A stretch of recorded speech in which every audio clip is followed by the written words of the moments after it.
Truth is making a comeback. America's Top Stories with Lisa K. Donner. And now for this week's parting shot. Like a battered woman who keeps returning to her abusive husband, Bernie Sanders officially announced that he wants to finish what he started in 2016 by seeking the Democratic nomination for president.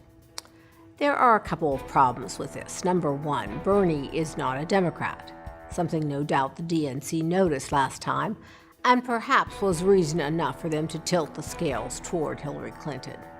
But this time around, the optics reveal a different and yes, openly socialist Democratic Party. What all this essentially comes down to is that Mr. Sanders is no longer a socialist facing down the party establishment, but rather he is merely one of the many socialist faces in the crowd. Can the Vermont senator rekindle that People's Revolution mojo he began in 2016? At this point, about the only thing different about Sanders in the Democratic field is that he is a white male.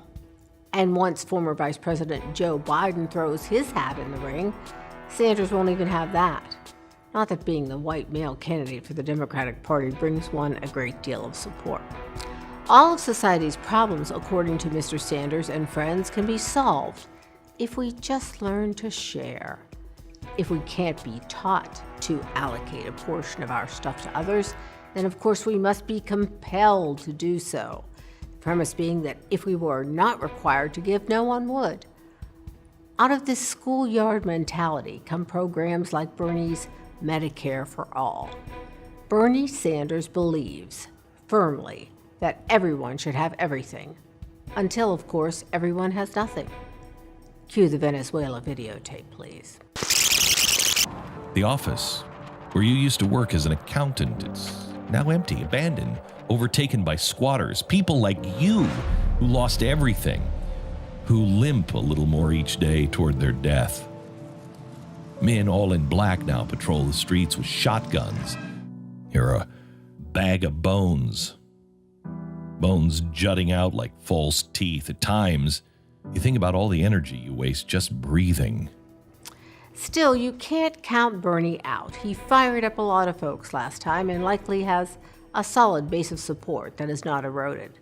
Sanders and friends certainly have unfinished business, and at the very least, it will be interesting to see if his message breaks through the socialist class ceiling and engenders the support of a large majority of the American people. And that's my parting shot.